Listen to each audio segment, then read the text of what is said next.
मैं तो दिल्ली में रहता हूँ और रेडियो फीजी रेडियो फीजी रोज सुनता हूँ। रेडियो फीजी 2 देश की धड़कन।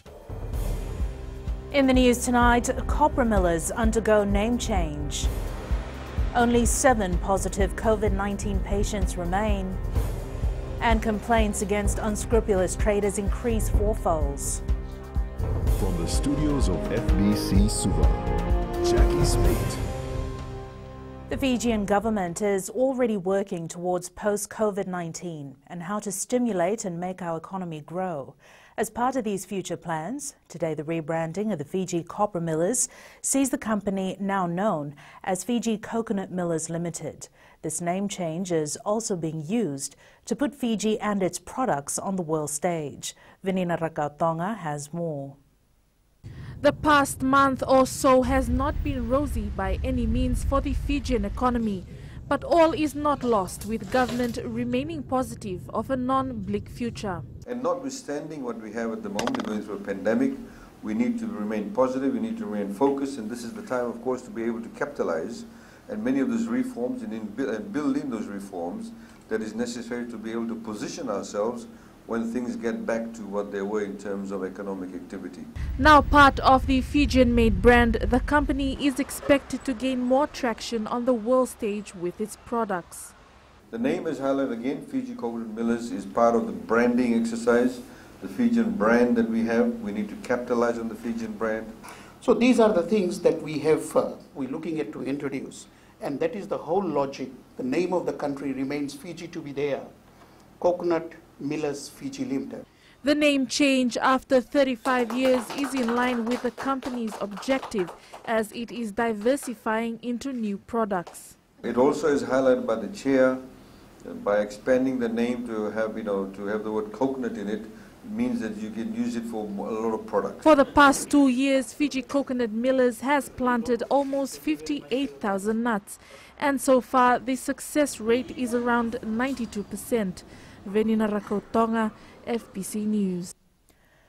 There are now only 7 positive COVID-19 patients in the country, all of whom are in stable isolation. This brings the total number of patients who have recovered from the deadly virus to 11. This means Fiji's recovery rate is now 67%. Amongst those who have become the latest patients to recover is the man from Mombasa and his wife, who have tested negative twice. Prime Minister Vurenge Bainimarama has been briefed this morning by health officials. Included in this briefing was the update that 107 people were tested in the last 2 days, and all results came back negative. Fiji's last confirmed case of COVID-19 was a week ago. The daily complaints against unscrupulous traders have increased fourfold since the COVID-19 pandemic. The Fijian Competition and Consumer Commission will be taking legal actions against 6 traders who engaged in unethical practices during the lockdown period. Details with Koroi Tandulala. Some traders were caught trying to take advantage of the current situation and will now face penalties. Every day we are getting at least 4 times the number of complaints that were coming in previously. And so we have recruited special enforcement officers and have put them in different towns and cities. We put them in different geographical locations as well to make sure that we respond in a timely manner. The Consumer Protection Agency has also issued warning to various other retailers during its over 300 inspections. At least 15 to 20 other traders that have been warned for prosecution because of some of the practices that we've identified. There's issues that we've noted on the ground, things like overcharging, non-issuance of receipts, there's selling of damaged and expired items. We've got issues such as conditional selling. So there's a whole host of issues that have been identified as a result. Issues that they still continue to face. One and the foremost is conditional selling is happening because, when the votes move around, the day shortage. The FCCC warns any business found breaching the law can face fines of up to $250,000. Koroi Tandulala, FBC News. Based on the High Court's judgment in relation to the Social Democratic Liberal Party case, certain changes have been made in the register of political parties. Registrar of Political Parties, Mohammed Saneem, says Ro Filipe Tuisawao has been removed as president, awaiting the party to appoint another person based on the party's rules. Saneem says Andiliti Ngoni Baravi has been reinstated as General Secretary. He says Usai Wangatai Rewa has been removed as registered officer, as the FEO will wait for the appointment of a registered officer pursuant to the Political Parties Act. He says the changes have been made with immediate effect to ensure the orders and the judgment are complied with. The Lambasa Cane Producers Association is optimistic all travel restrictions will be lifted well before the 2020 cane crushing season starts. The concern comes as cane growers need mechanical harvester operators, which Fiji usually gets from India. Eleanor Trangaivu has more. Recently introduced into the sugar industry in Fiji to address labour shortage in the cane fields, the operation of these mechanical harvesters in the upcoming season is in limbo. Most of the harvester operators are from India, and India is now in lockdown. So for the operators to come to Fiji is one of the very difficult things. According to the Lambasa Cane Producers Association, only a handful of locals in Lambasa know how to operate these machines. It's only 5 or 6 local operators. We have got 2 machines. We have got 2 local operators. So, and there is few in Winimuli and Singanga that local operators do operate.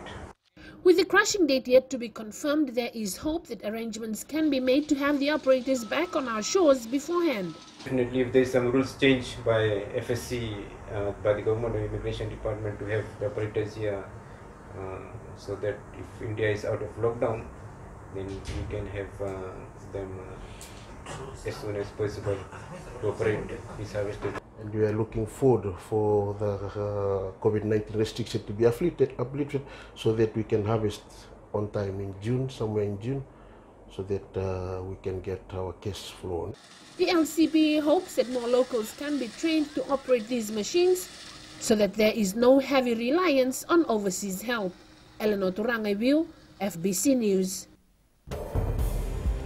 Up ahead, FRA notes delay in some projects and free meals for families in need. Stay with us.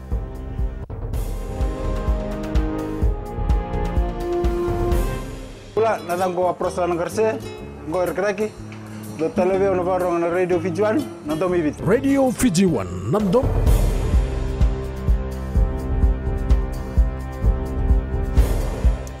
Some major capital projects were delayed due to the prolonged wet weather, and the Fiji Roads Authority says there may be further disruptions due to the uncertainties caused by COVID-19. Chief Executive Jonathan Moore says there has been a general slowdown in capital projects due to movement restrictions. Pranita Prakash reports. While work on the Tamavua-Iwai Bridge continues, maintaining physical distancing has been a challenge for the workers. We're still working at Tamavua Bridge, and our safety team is down there all the time to make sure that it's been done in a safe way. Not just safe in a construction safety way, but also safe in a separation and distancing way as well. But I do think many of the contracts will be slowing down. Moore highlighted current projects will only be carried out if safety measures are strictly adhered to. We've told the contractors you don't do any more work until you demonstrate you can do it safely. When they do that, we will let them work. Now, if we have to suspend contracts, we will do, but that's the last resort that we will do. Apart from the Tamavua-Iwai Bridge construction, FRA was to carry out some footpath projects in the Central and the Western Division. These projects have been pushed back slightly, not only due to the impacts of COVID-19, but because FRA had to divert its resources for emergency cleanup and restoration following TC Herald. Pranita Prakash, FBC News. The Salvation Army will be offering up to 1,000 meals a week in Suva for families in need from this week. Advisory board member and man behind the initiative, Ajay Amrit, says the free meals are a small gesture to help Fijians who may have been affected by the economic fallout of the COVID-19 pandemic. Maggie Boyle with the story. It's a helping hand when needed. The Salvation Army today starting their free meal a day program to help those struggling to put food on the table. We will supply 1,000 meals a week. And what we're finding works for us is we're delivering to Samambula, Nasinu, Nasuri, obviously Suva, basically Suva-wide wherever the need is. It's a simple, freshly made meal that's been put together by a small group of volunteers. You get a drink and you get a big sandwich. The sandwich usually consists of either tuna, egg, cheese, peanut butter, jam, etc. So you have a choice. And while the program is initially earmarked to run for a month, there are hopes it will be extended. And thank you for those who are donating, and we need your donation. Please don't stop it. Keep bringing, because this is for your people over here in Fiji, and we love to help people over here.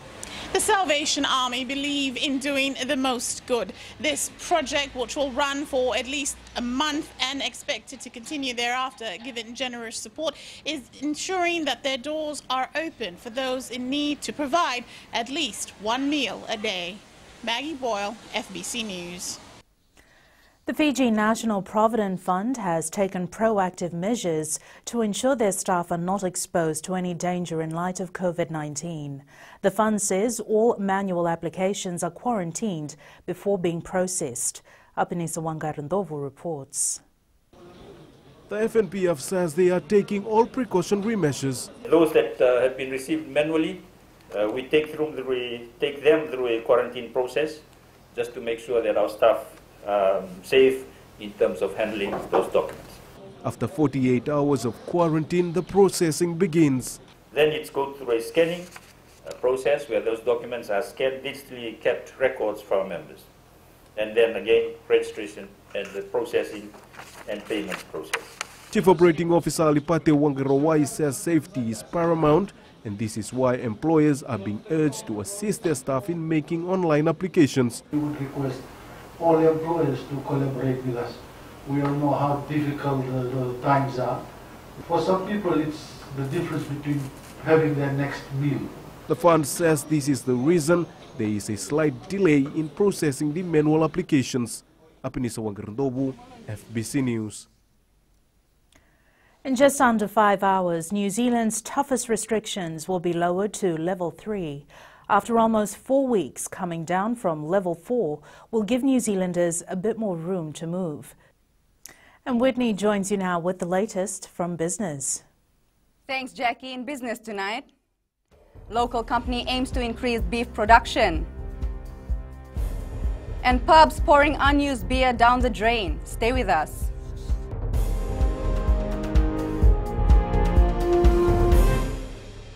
My name is Neha and I'm from Karavi, and Mirchi FM, it's hot.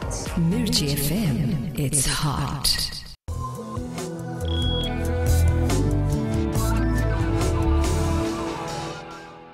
The Yangara Pastoral Company Limited hopes to become the prime supplier of high-quality beef in Fiji. With over 600 herds of cattle and approximately 500 herds of sheep, the company is also aiming at further grow its livestock to be able to cater for the growing demand. Ministry for Agricultural Permanent Secretary Ritesh Das says the demand for Yangara beef recorded a major growth between 2017 and 2019. And in 2019, supplied approximately 115 tons of high-quality beef to niche markets, including the tourism sector and high-end restaurants in the country. This is an absolute record. Millions of litres of beer are being poured down the drain in the UK as pubs and bars remain closed under lockdown. One Belfast venue in defending its decision to keep its employees working by delivering the perfect pint door to door. Gary from HFC Bank joins us now with the latest from the stock market. Let's have a quick look at the activities on the South Pacific Stock Exchange last week. A total of 144 trades were completed, with just around 42,000 shares adding to $72,400 in value. The high number of trades noted is due to Fijian Holdings dividend reinvestment orders that were partially traded on the SPX platform. In terms of share price movements, 88 shares further fell by 10 cents and closed the week at $2.30. Port Denarau shares marginally fell by a cent to close at $2.78.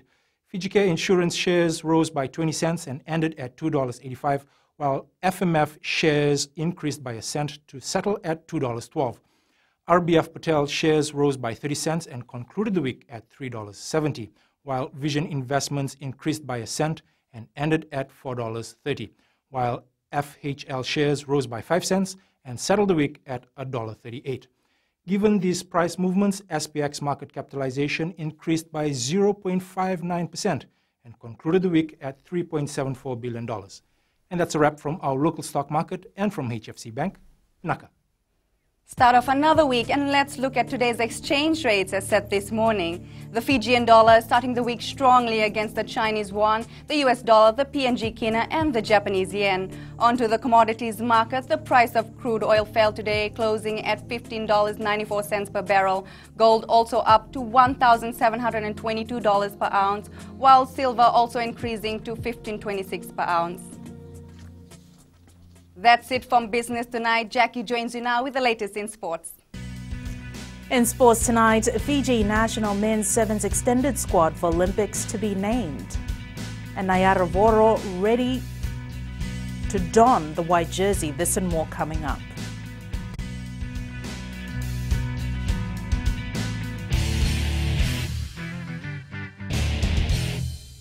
Bula, I'm Miri, I'm from Lotoka, and I love Gold FM because they play all my classic hits.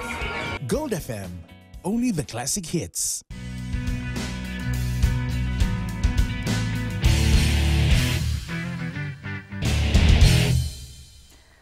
Fiji Rugby Union Chief Executive John O'Connor has confirmed that an extended squad for the Fiji Airways national men's team will be named soon. O'Connor says Coach Gareth Baber is in talks with local and overseas players about their contracts and their availability. The Sevens team move into camp to prepare for the World Sevens Series and 2020 Olympics once the COVID-19 restrictions are lifted.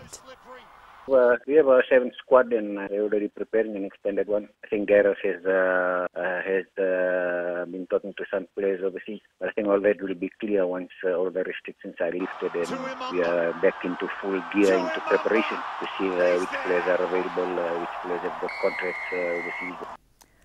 Former Wallabies and Northampton wing Tangele Nayaravoro says Fiji will always remain close to his heart. The 29-year-old received backlash from fans for trying to join the Fiji Airways Flying Fijian squad for the World Cup. Pacific Games silver medalist Nethani Ross is ready to take on any challenges that will come his way as he prepares for the 2020 Olympic Games. The 19-year-old former Swami Vivekananda College student was part of the mixed 200-meter medley silver medal winning team during the 2019 Pacific Games in Samoa. Hoping to improve his track record, Ross is working hard to ensure that he secures a spot at the Olympic Games. For sure, we'll have to update our times and all by next year in getting into 2021 Olympics, and unfortunate that has to be shifted from this year to next year. Before all this happened, I was pretty much prepared and prepared and just ready to face any other challenges that was in the way. But heading towards the qualifiers of Olympics I'm trying to qualify with the time. Since the closure of all sports facilities amid COVID-19, Ross says he has been doing more land training to substitute his regular sessions. The Fiji National Sports Commission has responded to the submission made by the Fiji Football Association in relation to head coach Fleming Seretslev. Fiji FA submitted Seretslev's work permit to the Commission last week. Chief Executive Mohammed Yusuf says once all formalities are settled, they will sign a Memorandum of Understanding with the Commission. We have received a letter from the Chair of the Fiji National Sports Commission and we appreciate whatever is in the letter. We are now awaiting the bank details of the national coach, which we intend to submit and sign a Memorandum of Understanding with the Fiji National Sports Commission. The voting for the World Rugby Chair position has begun. And that's it from sports. Coming up in the world of the weird and the wonderful, artist turns cartoon into hunt. Details after the break.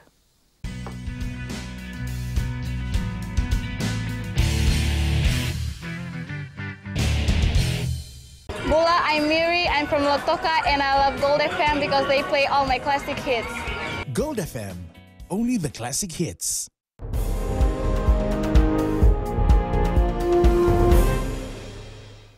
In new media tonight, New York Governor Andrew Cuomo has announced a contact tracing program in partnership with Connecticut and New Jersey. We told you earlier that Apple and Google earlier this month announced a similar joint effort as part of the latest push to harness technology in the fight against COVID-19. This from CGTN. And Angie joins us now with the latest from weather.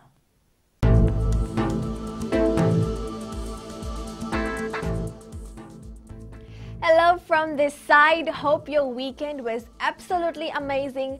But let's come out from the weekend mood and check on Monday, the most exciting day, I suppose. Well, on a higher note, there's a trough of low pressure that will bring a lot of rain with flash flooding in low-lying areas. Now let's get around to the other centers. In the west, enjoy the sunshine with great temperatures. The night will see a few light sprinkles. Eastwards from Peck Harbor to Suva, a gloomy one, adding to the Monday blues.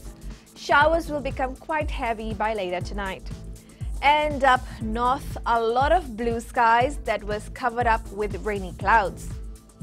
At sea, southeast winds 15 to 20 knots, moderate to rough seas. Now turning to the tides, high tide at 9:51 p.m. with low tide at 3:40 a.m. Sunrise at 6:19. For tomorrow, the weather system will bring in more showers and will produce the chance for flooding in low-lying areas, so keep safe and check on your loved ones. Tomorrow's temps, most centers will only get through 29 to 30 degrees. The good thing, it will be less sticky. And looking further on to Wednesday, this rain will not go anywhere soon. Though showers are likely to ease, it will still stay damp through the day. That's all the rainylicious news I have from the weather world. It's back to Jackie. Thanks so much for that, Angie. In Fiji on Pulse tonight, we asked, how has the relaxation of curfew hours assisted you? More time for people that are working. As myself, as a kindergarten teacher, I'm staying home right now.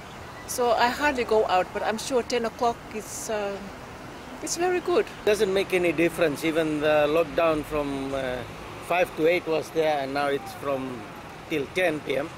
Still, the business is still the same. It's good that the time have been moved up, but still we are in danger of the disease which is going around, this COVID-19, and still people should take distance. The moving of curfew to 10 p.m. is really good. As a taxi driver, we will be able to know if the moving of the curfew back to 10 p.m. will help our business.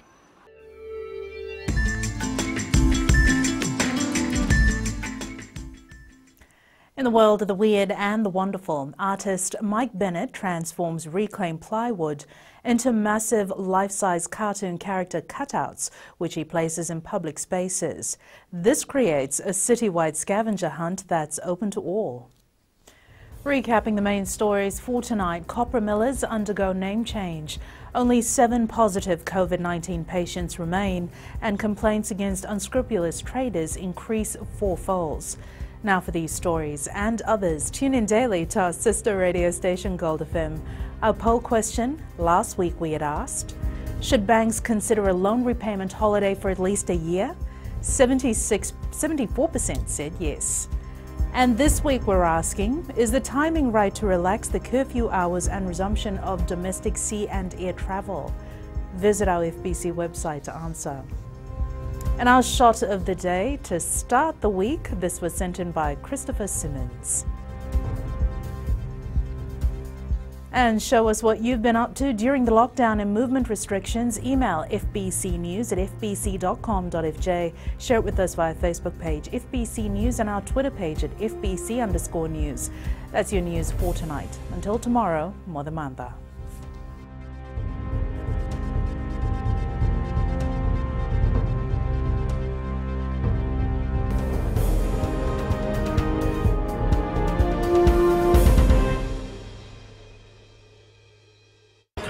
I'm Miri, I'm from Lotoka, and I love Gold FM because they play all my classic hits. Gold FM, only the classic hits.